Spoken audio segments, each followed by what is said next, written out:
How to integrate Monday.com with Shopify. You can do this in 7 simple steps.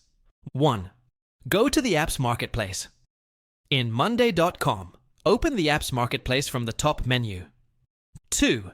Search for Shopify. Type Shopify and select the official Shopify integration. 3.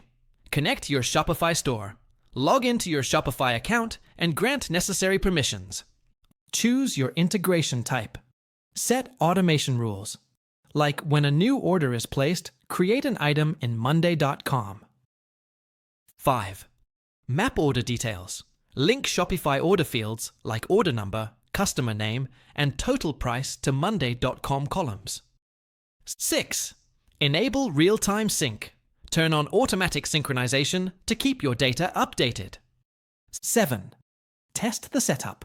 Place a test order on Shopify and check if it appears correctly in Monday.com.